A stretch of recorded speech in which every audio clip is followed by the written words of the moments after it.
le phénomène, en réalité, s'étend même dans les lieux de détention. La DGSP se rend dans les commissariats de police, prennent des jeunes qui y sont détenus, se rend également à la maison d'arrêt. Le lundi dernier, pas plus tard, le lundi 2 mars, ici, il y a trois jeunes gens qui devraient être libérés. Ils avaient déjà leur ticket de sortie, billet de sortie, et au moment de leur sortie, les éléments de la DGSP sont venus les prendre, jusqu'aujourd'hui portés disparus. Et les parents de ces jeunes, de ces personnes, sont allés à la DGSP. La DGSP ne reconnaît pas les avoir enlevés, mais bien évidemment, ces personnes étaient détentrices de billets de sortie après avoir purgé leur peine, mais aujourd'hui, elles sont portées disparues. Personne ne sait où elles sont. Et ces cas-là se répètent quotidiennement, aussi bien à Brazzaville qu'à Pointe-Noire. Et là où nous avons enquêté, et puis nous avons aussi appris par des sources concordantes que les personnes qui sont enlevées ainsi sont gardées dans les installations de la présidence de la République, aussi bien à Mpila que à Kintélé. Installations publiques ou privées, mais en tout cas, ce qui est considéré comme les installations de la présidence de la République, aussi bien à Brazzaville qu'à Pointe-Noire. Pointe-Noire, c'est à la Côte Sauvage, pas loin de là où se trouve la résidence du président. Et à Pointe-Noire, à Brazzaville, c'est à Mpila et à Kintélé, dans les installations dites de la présidence de la République. Et nos sources concordantes confirment ces informations-là. Et vous imaginez bien que les autorités au sommet de l'État sont bien au courant de ces violations graves des droits humains. Oui, mais Et nos pardon, organisations sont oui, toujours en train de documenter ces cas et nous pensons que en tirant la sonnette.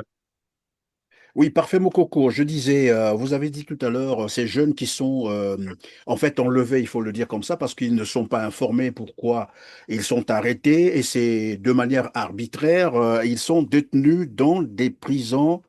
Vous avez dit, bon, enfin, il faut dire que ce sont des prisons privées, parce que les prisons, les établissements pénitentiaires Non publics sont officielles. connus, C'est des prisons non officielles. Oui. non officiel. Et vous dites là de la présidence. Vous avez même cité au bord de la côte, je crois, à Pointe-Noire, évidemment. Il y a une résidence de Denis Sassou Nguesso là-bas. Et vous parlez aussi de Mpila.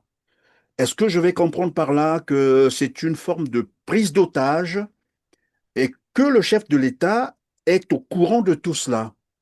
Que ça se passe dans son domaine ou dans ses domaines à lui?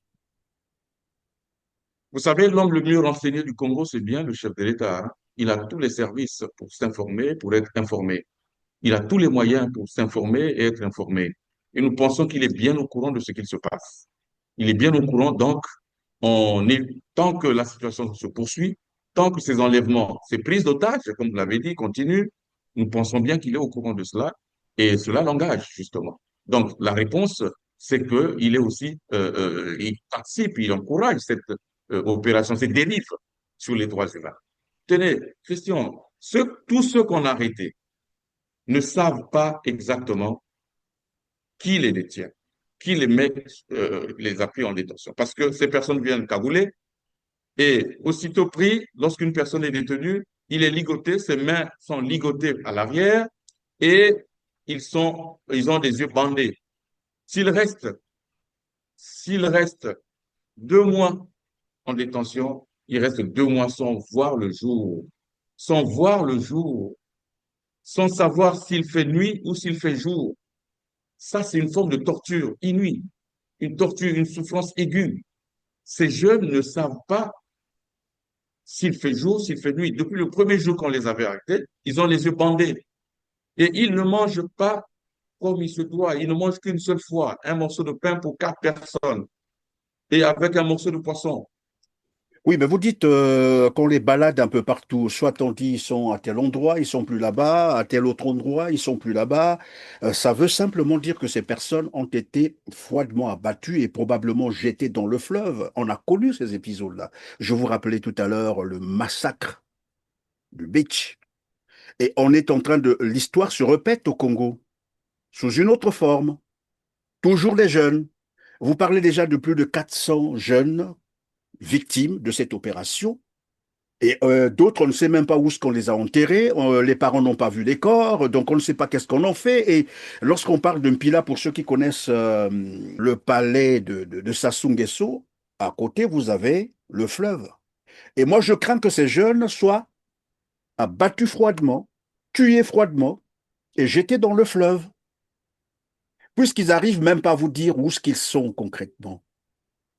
C'est eux qui viennent les enlever et après ils vous disent ils savent plus où est-ce qu'ils sont. Il y a un problème à ce niveau-là. Est-ce qu'on les enterre quelque part dans des fosses communes? Est-ce qu'on les jette dans les fleuves? Je crois que les Congolais devaient se réveiller.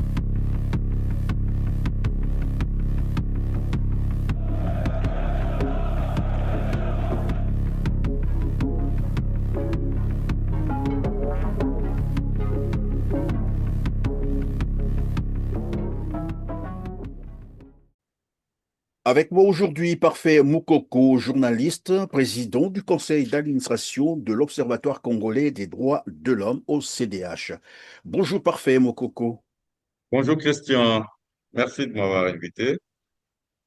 Merci d'être avec nous sur R7. Nous allons parler de votre rapport, le rapport OCDH 2026 sur les droits humains en République du Congo, intitulé Les droits humains en grande difficulté au Congo-Brazzaville, l'illusion de démocratie et d'état de droit pour pérenniser la tyrannie. Je rappelle à nos téléspectateurs que la République du Congo, malheureusement, est classée 122e sur 142 dans l'indice de l'état de droit selon World Justice Project, le WGPI. C'est une organisation américaine. Alors, Parfait Moukoko, dans votre rapport, vous relevez un certain nombre d'aspects, notamment les cas de torture, et de traitements cruels, inhumains et dégradants. C'est à la page 16, les exécutions sommaires extrajudiciaires et disparitions forcées, le système pénitentiaire et les conditions de détention. Vous parlez aussi de la répression politique et détention des opposants, entrave à la liberté de manifestation publique et pacifique. Il y a également l'entrave à la liberté d'expression et de la presse, violation des droits électoraux, et restriction de l'espace civique. Un rapport que je recommande d'ailleurs à nos téléspectateurs et aux Congolais qui nous suivent. Parfait Moukoko, vous me disiez que vous avez présenté ce rapport à Brazzaville, mais que vous avez rencontré un certain nombre de difficultés. Pouvez-vous nous en parler? Oui, tout à fait. Le 27 février dernier, donc le vendredi dernier, l'Observatoire congolais des droits de l'homme a publié son rapport 2026, dont vous venez de lire le titre. Et la publication, la préparation de la publication de ce rapport s'est avérée assez épique pour nous parce que nous avions réservé la salle du Centre d'information des Nations Unies, le meilleur endroit à Brazzaville pour publier un rapport sur les droits humains, non seulement parce que c'est le cadre approprié, c'est le siège même des Nations Unies au Congo-Brazzaville, mais aussi nous pensions que c'est le meilleur endroit pour la sécurité des journalistes qui étaient là et même pour les défenseurs des droits humains. Et nous avions toujours publié nos rapports à cet endroit-là.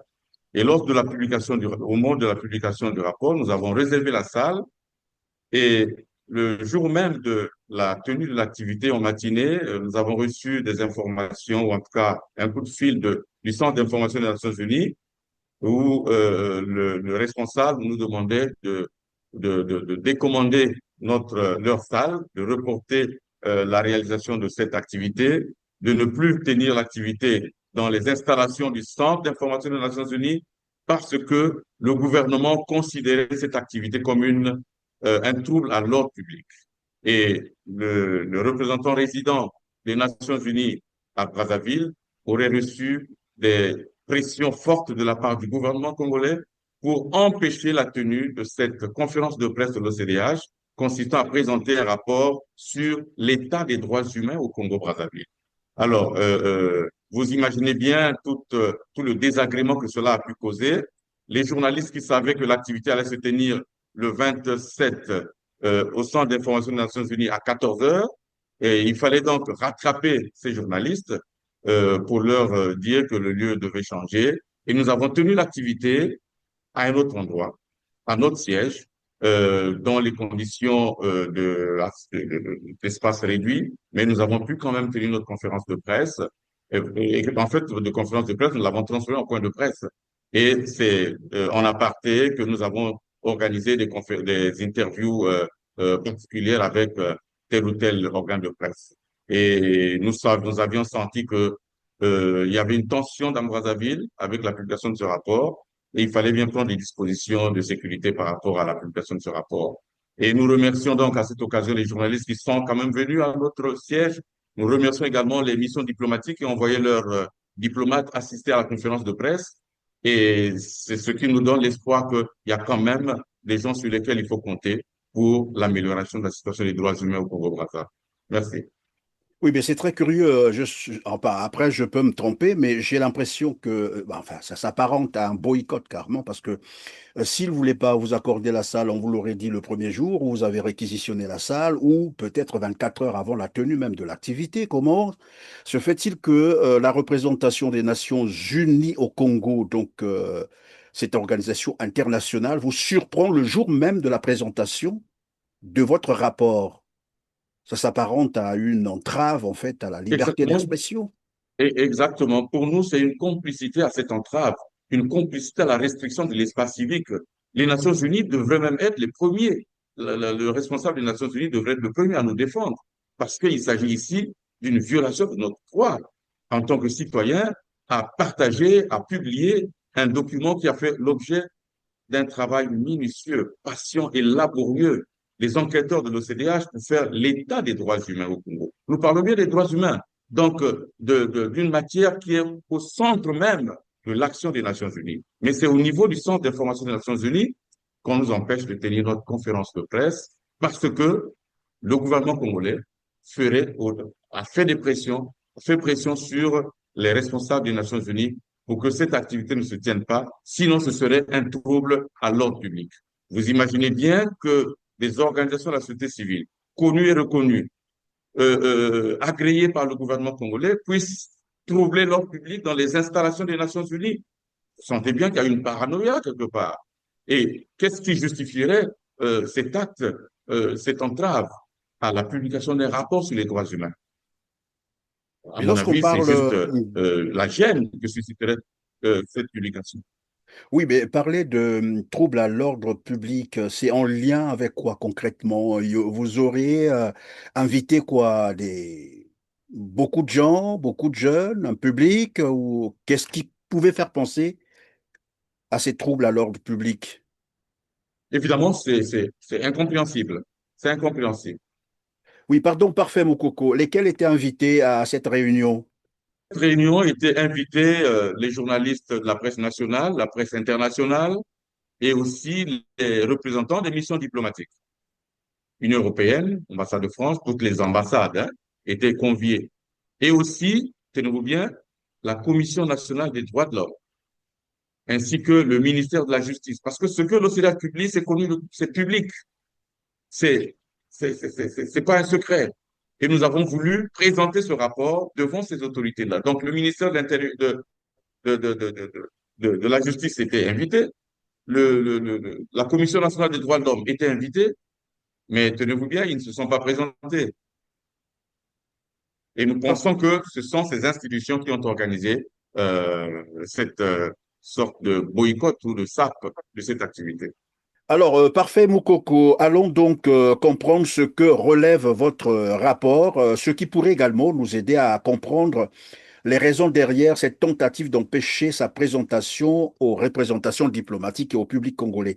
D'abord, les aspects portant sur les exécutions sommaires, extrajudiciaires et disparitions forcées.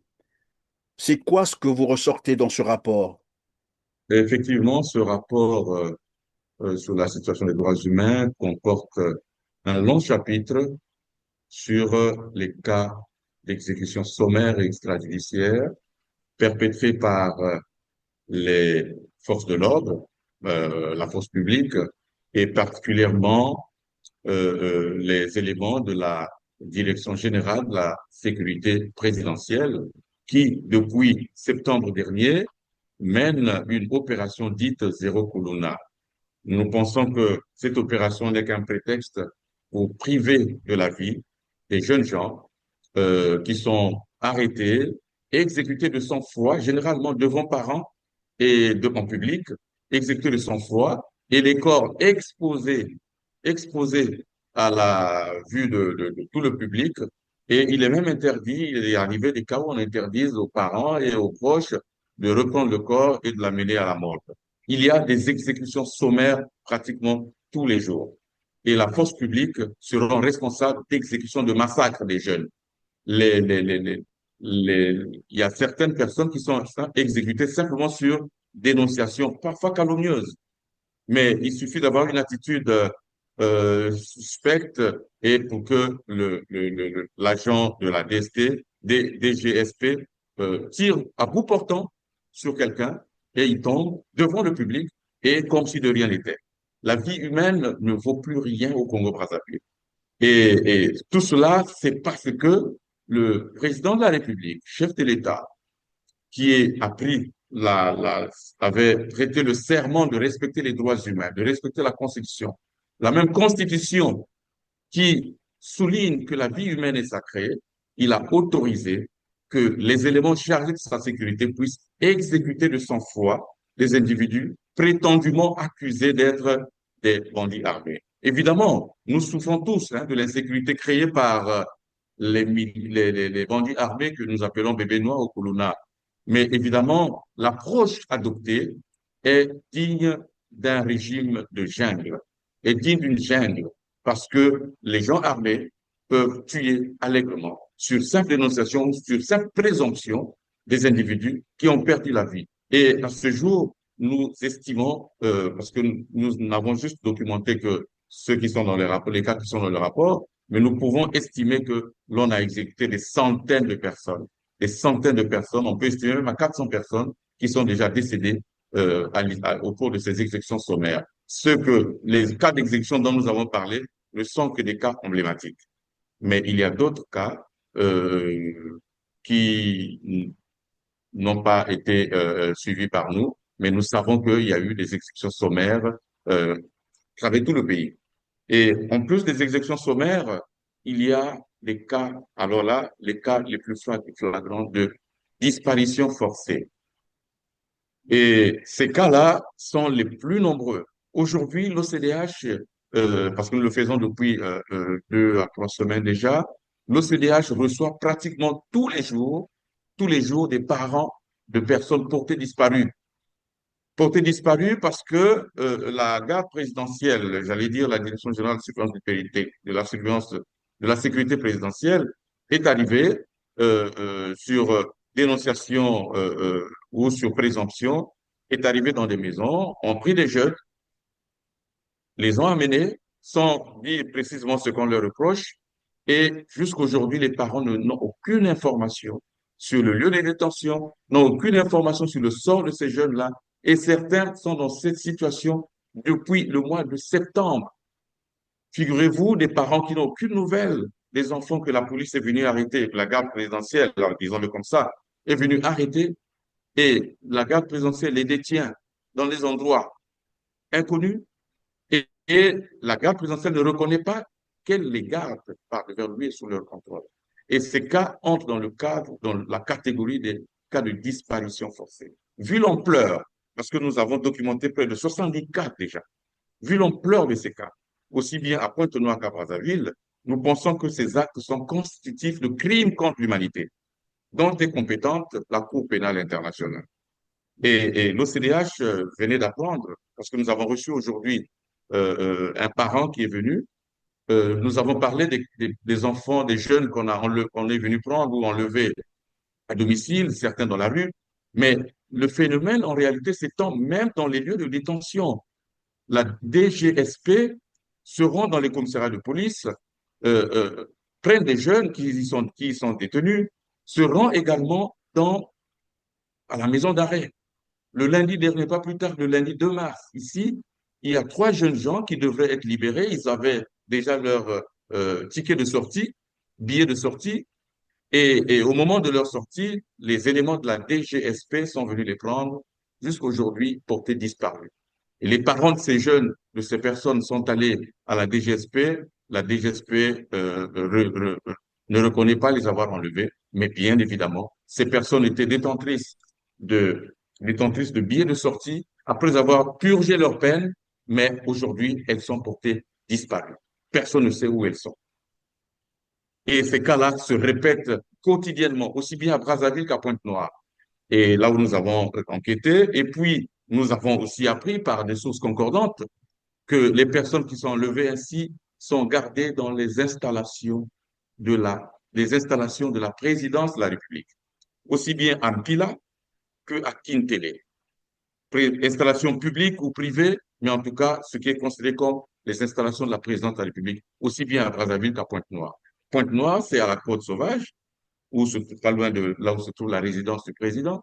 Et à Pointe-Noire, à Brazzaville, c'est à Mpila et à Kintele, dans les installations dites de la présidence de la République. Et nos sources concordantes confirment ces informations-là. Et vous imaginez bien que les autorités au sommet de l'État sont bien au courant de ces violations graves des droits humains. Oui, mais Et nos pardon, organisations sont oui, toujours en train de documenter ces cas et nous pensons que en tirant la sonnette. oui, parfait, Mokoko. Je disais, vous avez dit tout à l'heure, ces jeunes qui sont en fait enlevés, il faut le dire comme ça, parce qu'ils ne sont pas informés pourquoi ils sont arrêtés, et c'est de manière arbitraire, ils sont détenus dans des prisons. Vous avez dit, bon, enfin, il faut dire que ce sont des prisons privées, parce que les prisons, les établissements pénitentiaires Non publics sont officielles. connus, C'est des prisons non officielles. Oui. non officielles. Et vous dites là de la présidence. Vous avez même cité au bord de la côte, je crois, à Pointe-Noire, évidemment, il y a une résidence de Denis Sassou Nguesso là-bas. Et vous parlez aussi de Mpila. Est-ce que je vais comprendre par là que c'est une forme de prise d'otage et que le chef de l'État est au courant de tout cela?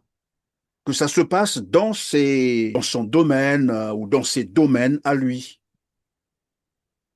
Vous savez, l'homme le mieux renseigné du Congo, c'est bien le chef de l'État, hein. Il a tous les services pour s'informer, pour être informé. Il a tous les moyens pour s'informer et être informé. Et nous pensons qu'il est bien au courant de ce qu'il se passe. Il est bien au courant, donc, tant que la situation se poursuit, tant que ces enlèvements, ces prises d'otages, comme vous l'avez dit, continuent, nous pensons bien qu'il est au courant de cela et cela l'engage, justement. Donc, la réponse, c'est qu'il est aussi, il participe, il encourage cette opération, cette dérive sur les droits humains sous prétexte de lutte contre le banditisme armé. Mais tenez-vous bien, Christian, il y a des jeunes qui sont arrêtés. Bien sûr qu'il y a certains qui prennent la drogue, mais nous savons aussi qu'il y a de grandes personnes, hein, en veste-cravate qui prennent la drogue aussi. Nous savons. Mais pourquoi on n'arrête pas cela? On peut consommer la drogue, tramadol ou marijuana, et poser des actes de banditisme armé, il y a bien une différence. Alors, même s'il faut traquer les bandits armés qui écument nos villes et villages et campagnes, il y a bien une loi dans ce pays. Pourquoi ne pas laisser la justice assumer cette tâche? C'est pour ça que nous demandons de judiciariser la traque des bébés noirs, la traque des Koulouna, la traque des bandits armés. Ne pas laisser la police, j'allais dire la garde présidentielle, gérer cette situation comme une police à part, comme une structure indépendante qui agit comme bon lui semble, qui exécute, qui tue, fait disparaître et commet des actes de torture. Tenez, Christian, tous ceux qu'on a arrêtés ne savent pas exactement qui les détient, qui les met, les a pris en détention. Parce que ces personnes viennent cagouler et aussitôt pris, lorsqu'une personne est détenue, il est ligoté, ses mains sont ligotées à l'arrière et ils ont des yeux bandés. S'il reste, s'il reste 2 mois en détention, il reste 2 mois sans voir le jour, sans voir le jour, sans savoir s'il fait nuit ou s'il fait jour.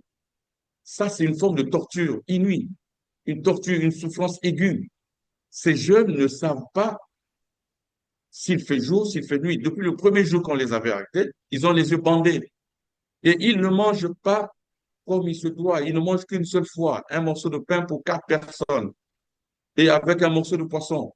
Ils sont ligotés, ils sont battus plutôt tous les jours,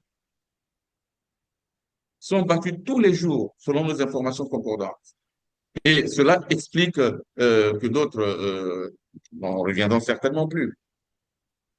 Oui, mais parfait, Moukoko. Évidemment, lorsque vous parlez de la détention, les conditions de détention de ces jeunes qu'on enlève chez eux, souvent, c'est de nuit, c'est ce que nous avons appris, ou aux premières heures de la matinée, ils sont, voilà, en sorte séquestrés chez le président de la République, qui est conscient Oui, de ce qui est en train de se passer. C'est une prise d'otage oui, des jeunes, et après d'autres disparaissent, on ne sait pas quelle direction ou quelle destination prennent-ils. Et tout cela, oui, Denis Sassou Nguesso est au courant. Bon, d'entrée de jeu, nous avons parlé de un peu du boycott, il faut appeler ça comme ça, par une organisation pourtant bien connue, les Nations Unies, la représentation des Nations Unies au Congo. Moi, ça me fait penser à ce qui s'est passé dans les années 1999. Vous vous rappelez cette affaire du beach, les massacres du beach? oui, Le Congo est en tout à fait, sorte victime tout à fait. d'un complot international et lorsqu'on avait assassiné ces jeunes, le HCR était représenté et avait fermé les yeux, savait ce qui se passait.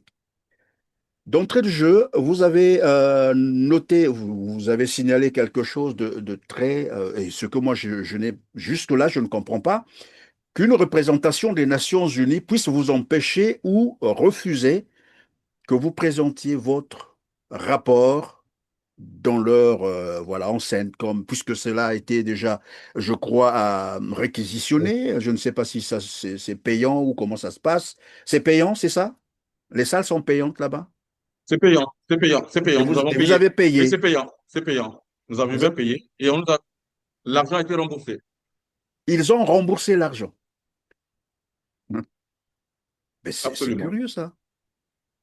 Voilà, donc je parlais des assassinats ou des massacres qui ont eu lieu au beach de Brazzaville.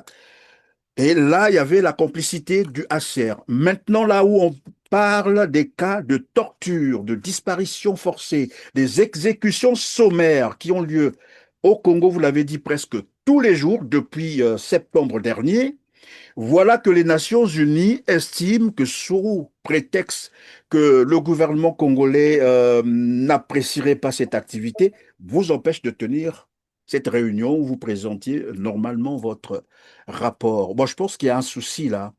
Et vous, à votre niveau, comment est-ce que vous avez perçu ça? Ce boycott? Nous pensons que les Nations Unies ont failli à leurs obligations. Parce que si nous avions choisi cet endroit, c'est parce que nous pensons que la problématique des droits de l'homme est au centre même de l'existence de l'objet des Nations Unies. Et cela ressemble à une sorte de forfaiture de niveau international pour les Nations Unies.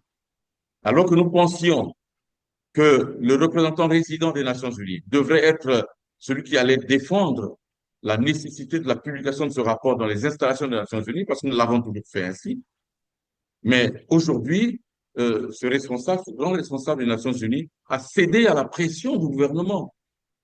C'est, à notre avis, une sorte de complicité à la restriction de l'espace civique. Les Nations Unies contribuent à la restriction de l'espace civique au Congo. Et ça, nous, au sein de la coalition dont l'OCRH est membre, nous avons déjà écrit pour exprimer notre indignation et notre protestation. Le responsable des Nations Unies au niveau de Brazzaville a failli à sa mission. C'est indigne, son acte est indigne du niveau de responsabilité qu'il a au niveau des Nations Unies. Et nous pensons que cela mérite une dénonciation publique et ferme de la part de la société civile. Et cette dénonciation est en train de se préparer et nous allons dénoncer et rencontrer le monsieur pour lui exprimer de vive voix avec lettre à l'appui. Merci. Parfait, Mokoko. Vous avez parlé de la détention de ces jeunes qu'on enlève dans les quartiers presque tous les jours. Cela suppose que ça se déroule jusqu'à maintenant où nous sommes en train de réaliser, par exemple, cette émission. Nous sommes bien entendu le 4 mars 2026. Et vous nous direz si là où on les détient, ce sont les bâtiments appropriés ou c'est quoi? Comment ça se présente là-bas? Des conteneurs ou comment ça se passe? Parce qu'une fois, nous avons vu sur les images, c'était des conteneurs où on entassait des jeunes. Comment ça se passe là-bas? Une similitude avec la situation de 1999 que l'OCDH connaît bien, que l'OCDH a couvert aussi. Évidemment, on parle de conteneurs. Les jeunes gens sont gardés dans des conteneurs. On a dû faire, selon nos sources, hein, on a dû faire des trous sous les conteneurs pour laisser passer de l'air, mais les gens sont détenus dans ces conteneurs, imaginez bien ligotés, les yeux bandés, ils font les besoins là même, sur place. Vous imaginez la suite de l'inhumanité de ces conditions-là, des conditions infrahumaines, infrahumaines. Et ça se passe au Congo, au moment où l'on prépare une élection présidentielle. Vous voyez, le plus jeune des personnes portées disparues a 15 ans, le plus âgé a 35 ans. C'est dans cette fourchette-là que l'on a pris des jeunes gens. Mais nous avons rencontré les familles, les parents de ces personnes portées disparues. Mais parmi eux, il y a des pères de famille. Parmi eux, il y en a qui travaillaient quelque part. Des pères de famille. Ils manquent à leur famille depuis 3 mois, 4 mois, 5 mois. Simplement parce que ils sont présumés Kuluna. Simplement parce que quelqu'un a dénoncé. Simplement parce que ils ont l'air, ils donnent l'impression d'être des Kuluna. Mais nul n'a été arrêté en flagrant délit de commission d'actes de banditisme. Ça ne s'est pas fait comme ça. Donc, il n'y a eu aucune enquête. Aucune enquête. Mais pourquoi, diable, on ne met pas la justice devant? Les magistrats sont là pourquoi? Et depuis lors, aucun procureur de la République ne s'est prononcé. Ils se sont tous tus. À la limite, je dirais qu'ils se cachent. Ils se cachent. Évidemment, c'est cet aspect que je voudrais qu'on aborde également, parce que tout à l'heure, vous nous avez parlé des cas de trois personnes qui ont été, je ne sais pas s'il faut dire, remis entre les mains de la DGSP, ou c'est la DGSP, oui, qui est allée les chercher alors qu'ils avaient déjà leur billet de sortie.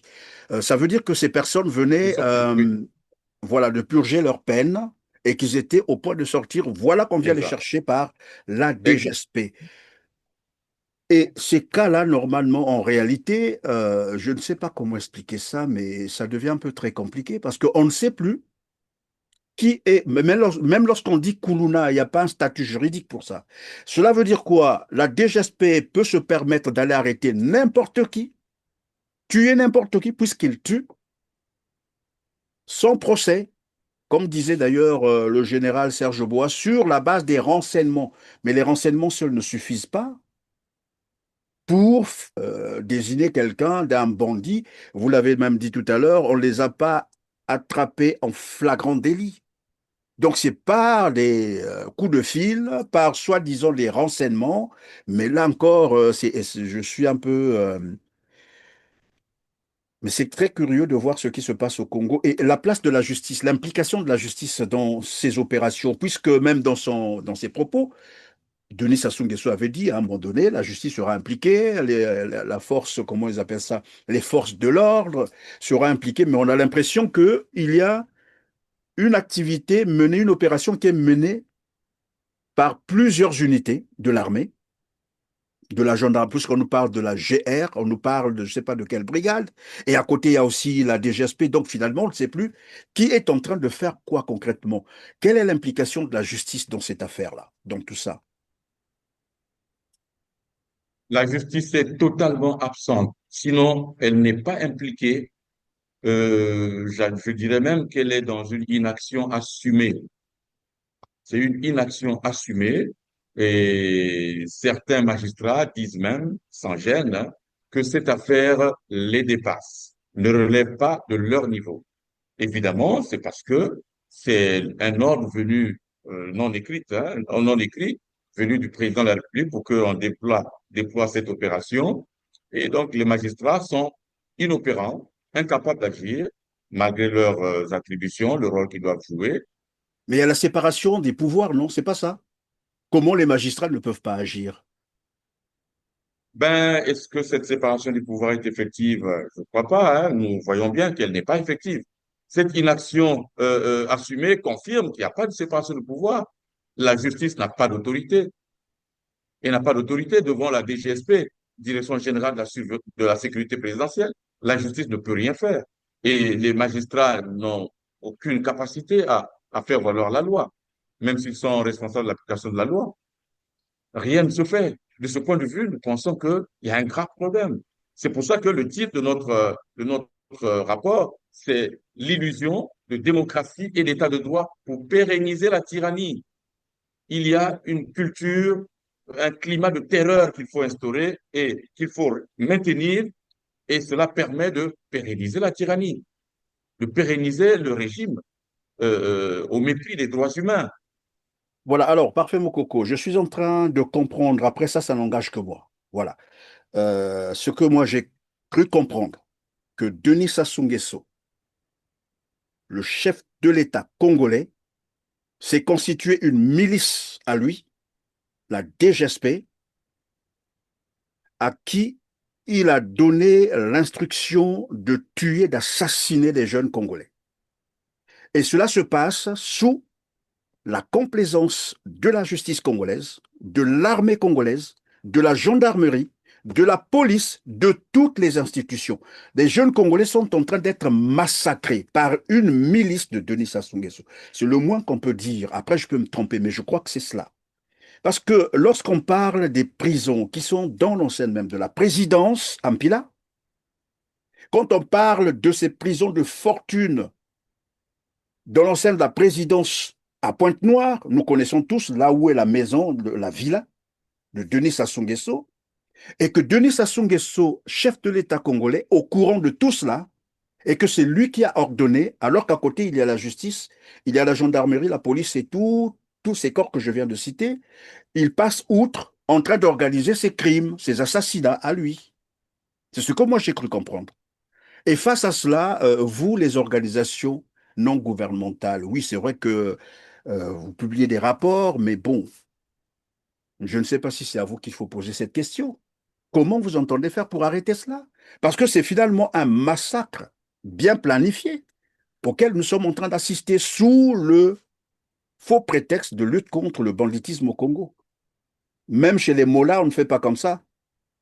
Oui, oui, Christian, il y a deux points qu'il faut poser. D'abord, le chef de l'État, c'est l'homme le mieux informé du Congo, hein, le mieux renseigné du Congo. Il ne peut pas ne pas savoir ce qu'il se passe concernant ces exécutions sommaires, ces cas de disparition forcée.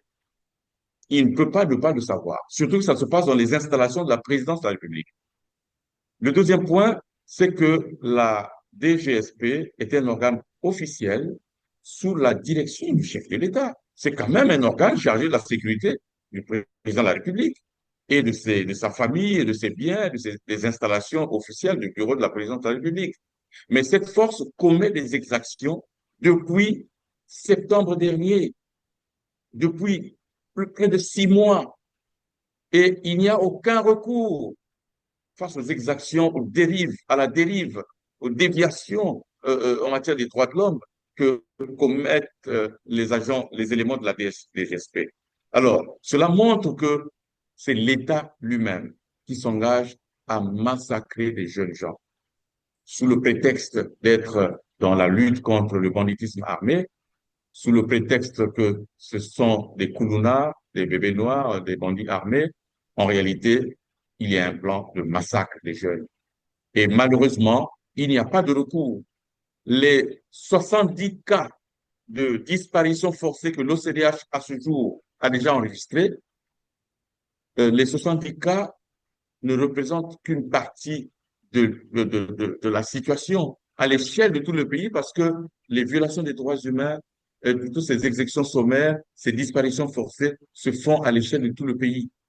Ces 70 cas sont des cas bien documentés, des cas que nous pouvons démontrer et des cas dont dont les parents ne savent où se plaindre, ne savent à quelle autorité se vouer, quelle autorité pourrait trouver la réponse à leur questionnement.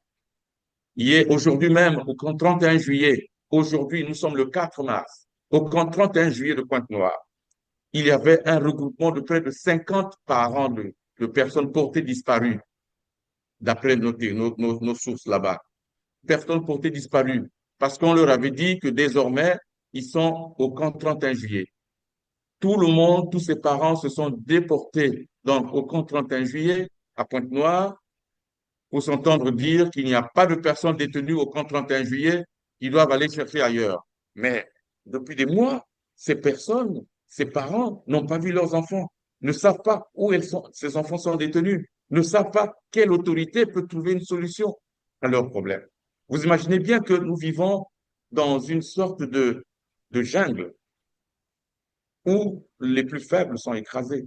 Mais ça, on ne peut pas dire que ça se passe à l'insu du président de la République, qui est le garant de la protection des droits humains au Congo et qui est en campagne en tout temps pour que d'autres citoyens puissent voter pour lui. Mais il y a des citoyens qui sont portés disparus. Il y a des citoyens qui sont en détention arbitraire. Il y a des citoyens qui ont perdu la vie de manière froide. On a exécuté froidement des citoyens dans la rue.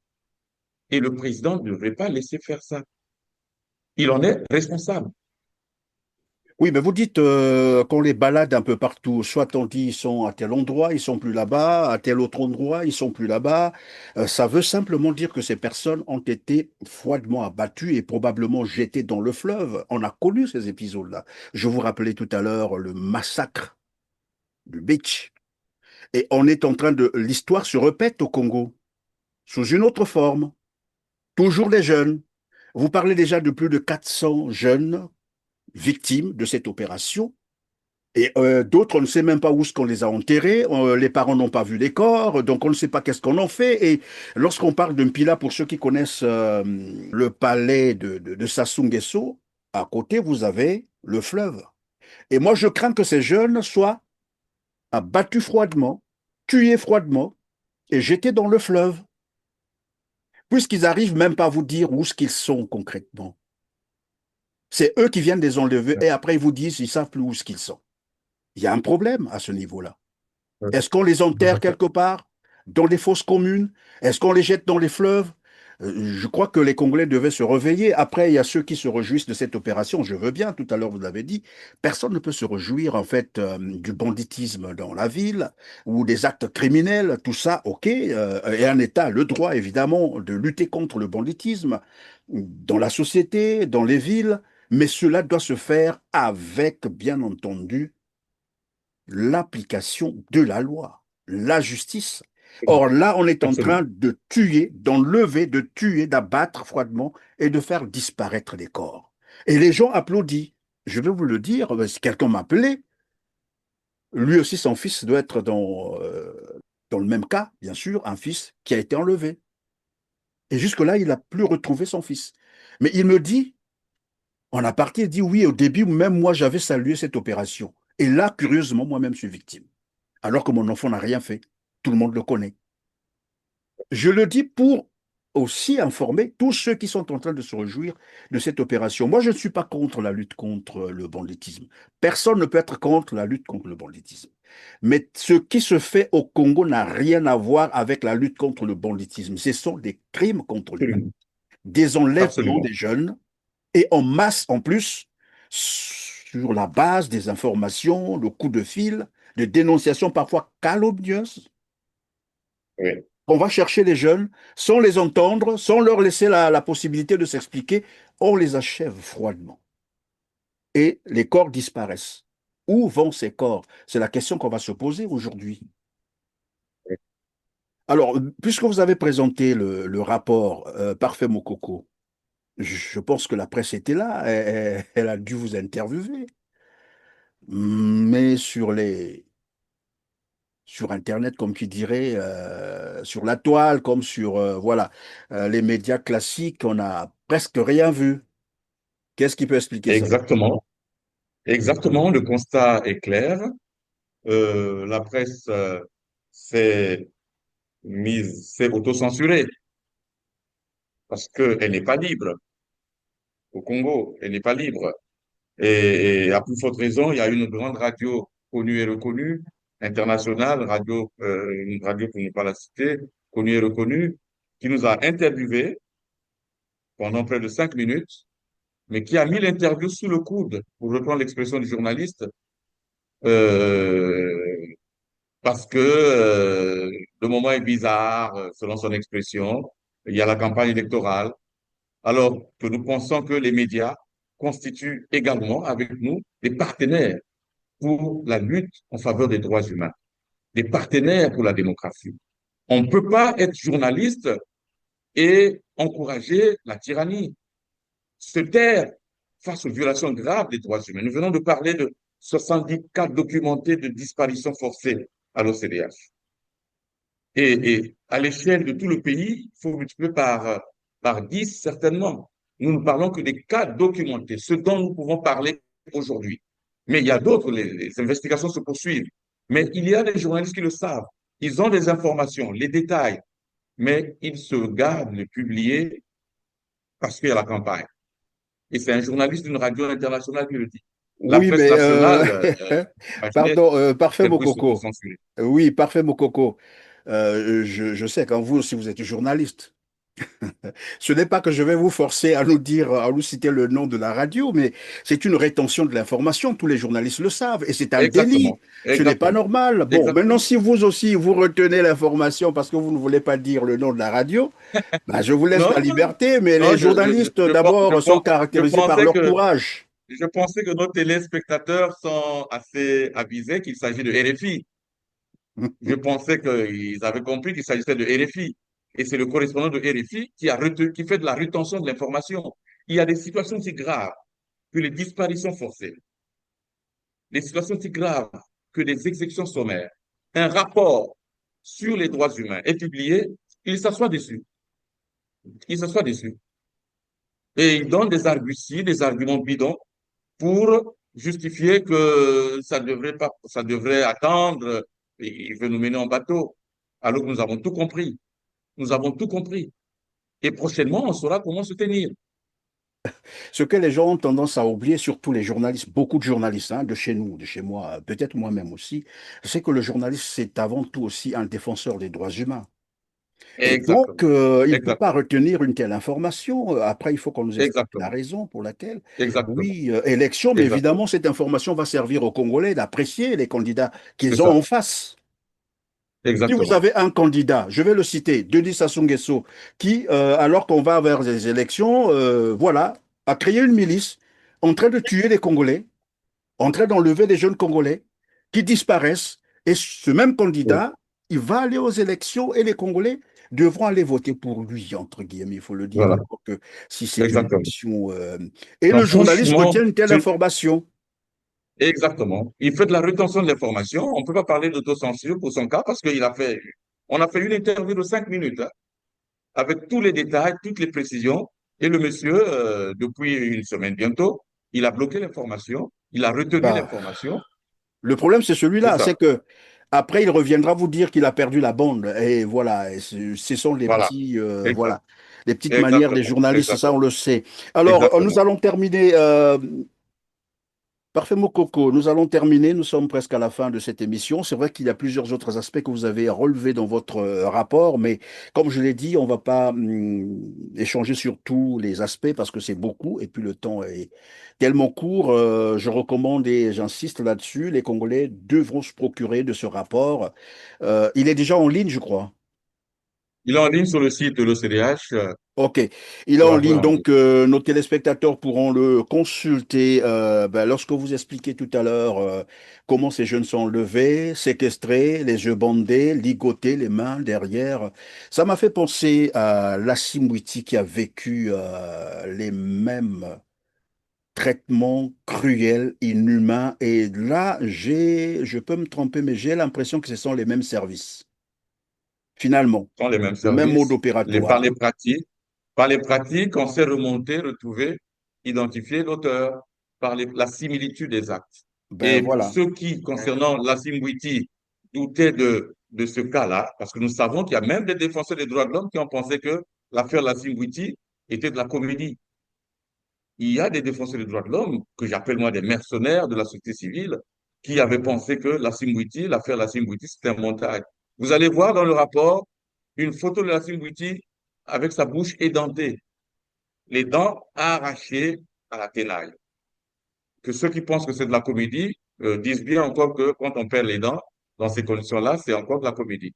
Donc, pour vous dire que c'est le même service, et maintenant nous avons la confirmation que c'est la DGSP qui avait enlevé la Simbouti.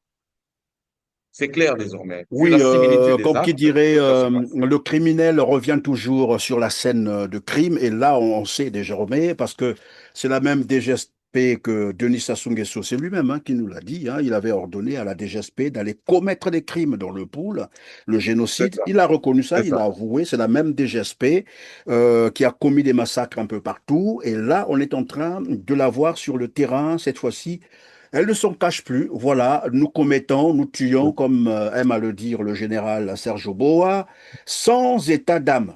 Les mots sont Oui, lourds de sens, sans état d'âme. exact. Nous allons aller jusqu'au bout. Vous les parents, les complices de vos enfants, faites les choix. Après un mois d'opération, nous avons compris les sorciers, les parents, complices. Les parents, complices. Dans la vie, il faut savoir faire des choix. En ce jour, sur les lettres du port de l'esprit des colonels majors au titre de 2025, nous demandons humblement aux parents de faire le bon choix de la vie. Sinon, la force de la loi va s'appliquer sur eux. La force de la loi s'applique. Sans état. Si vous pouvez nous parler évidemment de la violation des droits électoraux, c'est comme ça que vous avez écrit ça, et restriction de l'espace civique. Qu'est-ce qui se passe concrètement? Comment se caractérise évidemment cette violation des droits électoraux? La violation des droits électoraux se caractérise par le fait que le dispositif institutionnel qui a été mis en place pour organiser les élections au Congo ne garantit pas l'authenticité du vote des citoyens. Parce que nous avons affaire à une commission nationale électorale indépendante qui n'est en fait indépendante que du peuple. Elle n'est pas indépendante du PCT. Elle n'est pas indépendante du gouvernement. Cette commission nationale dite indépendante, elle n'est indépendante que de la population. Elle n'est pas indépendante des forces politiques, notamment du pouvoir du PCT. Elle n'est pas indépendante du gouvernement et à plus forte raison du candidat président de la République. Et cette situation ne garantit pas le respect des droits électoraux, l'authenticité du choix que pourront marquer les citoyens congolais. Et d'autre part, au regard des autres candidats, des candidats et même de la société civile, vous avez remarqué que le président en fonction, le président sortant, est, comme on dit, le favori. En fait, il n'est pas favori parce que c'est le meilleur. Il est favori parce que méthodiquement, l'espace civique, l'espace politique a été tellement restreint, les libertés politiques, les partis politiques sont maintenus sous pression, dans des conditions difficiles d'exercice de leur rôle de parti politique, même d'opposition, que forcément le parti au pouvoir, le parti du président de la République est écrasant, pour ne pas dire dominant. Et c'est pas étonnant qu'on en arrive là, qu'il soit le favori. Parfait Mokoko, comme je l'ai dit tout à l'heure, les mots en leur sens est souvent lourd de sens. Favori, c'est lorsque, évidemment, l'élection se déroule dans des conditions de transparence et d'équité, des conditions démocratiques. Mais là, tout le monde sait que il va encore tricher comme d'habitude, vous l'avez dit. Et voilà qui fait penser finalement que cette opération avait été lancée dans le but, bien entendu, de terroriser la population, d'instiller la peur. Et en fait, comme qui dirait, de vicier le processus. Et là, nous avons des candidats qui sont allés à cette élection. Les conditions, tout le monde le sait, ce sont les mêmes, rien n'a changé. Elles ne sont pas transparentes. C'est le même monsieur qu'on a gardé à la commission d'organisation des élections. C'est le même président de la Cour constitutionnelle qui est resté là, les inamovibles de ce régime, qui sont restés là. Ce sont les mêmes. Et les listes, déjà, nous avons les cartes qui circulent sur la toile, les cartes d'électeurs, où vous retrouvez plusieurs cartes des personnes décédées depuis 5 ans. Vous avez la même liste qu'on va rechercher, c'est la liste 2002. Et donc, l'élection, en réalité, en tant que telle, on ne devait pas parler d'une élection. Mal nommer les choses, c'est rajouter le malheur au monde, disait Albert Camus. Exact. Et donc, tout le monde Exact. sait que Denis Sassou Nguesso va réitérer son mode opératoire, c'est-à-dire il va encore trafiquer les résultats qui seront publiés nuitamment, comme d'habitude. Certainement qu'il va déployer sa DGSP pour éviter toute contestation. Voilà dans quel contexte va se dérouler cette élection, cette prétendue élection. Là aussi, il faut qu'on arrive à bien le dire, cette parodie d'élection. Mais à ce moment-là, qu'est-ce que Tout à fait. vous, des organisations non gouvernementales, allez faire pendant ce scrutin? Observer, regarder impuissamment ou comment ça va se passer? Effectivement, nous n'allons pas regarder, mais nous allons observer. Nous savons des éléments à suivre et nous avons aussi l'obligation de témoignage. Et nous ne pouvons pas rester dans nos maisons. Nous allons demander à dessein l'accréditation pour mettre à l'épreuve l'institution organisatrice de cette élection. Si d'habitude on ne nous accorde pas l'accréditation, et si cette fois-ci l'accréditation nous est accordée, nous allons observer.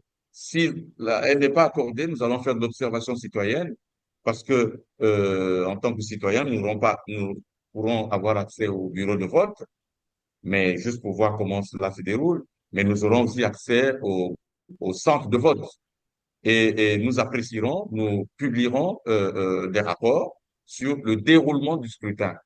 Mais nous savons bien que les dés sont pipés, que l'élection est jouée, parce que, comme vous avez dit, hein, il y a même un lien à faire entre l'opération de terrorisation des populations et là où nous en sommes.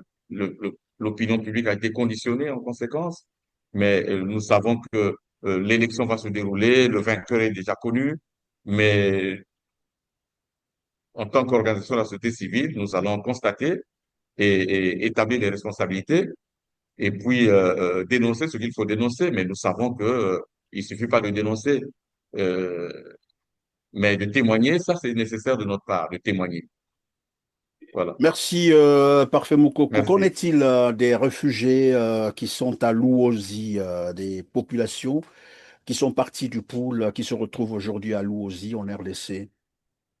Oui, avec les bombardements dans le pôle, il y a une partie de l'électorat hein, congolais qui est en exil en RDC, notamment à Louosi.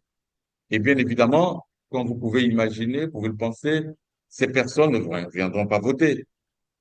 Ces personnes ne viendront pas voter. Et évidemment, même si elles venaient voter, est-ce que ça pourrait changer la donne avec tout ce que nous venons de dire tantôt? Mais ces personnes sont en difficulté, abandonnées. Aucune autorité congolaise ne pense à aller les visiter.